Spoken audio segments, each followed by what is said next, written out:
आप देख रहे हैं रोशन पाकिस्तान न्यूज। पीपल्स पार्टी के चेयरमैन बिलावल भुट्टो जरदारी की हालिजी झील आमद। चेयरमैन बिलावल भुट्टो जरदारी ने हालिजी झील की मेहमान परिंदों को मुहैया की जाने वाली सहूलियात का जायजा लिया। चेयरमैन बिलावल भुट्टो जरदारी की हिदायत पर हालिजी झील में इस साल 3 माह कबल मेहमान परिंदों के लिए ताज़ा पानी छोड़ा गया था। हालिजी झील में ताज़ा पानी छोड़ने के बाद मेहमान परिंदों की तादाद अब 50,000 से ज्यादा हो चुकी है। एशिया में मेहमान परिंदों की सबसे बड़ी पनाहगाह कहलाई जाने वाली हालिजी झील में सालाना लाखों से हजारों परिंदे रह जाते हैं।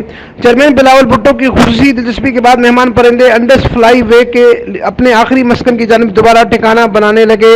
हालिजी झील में 26 साल कबल 1994 में RBOD मंसूबे के बाद झील को ताज़ा पानी की फराहमी बंद हुई थी।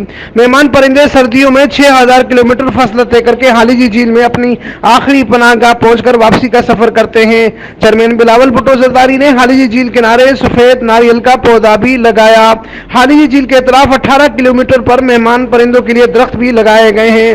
हालिजी झील को 1976 में रामसर साइट जबकि 1977 में जंगली हयातियात की महफूज पनाहगाह करार दिया गया था।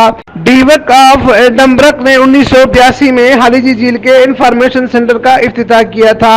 अमीन फारूकी, रोशन पाकिस्तान न्यूज, ठट्टा सेन।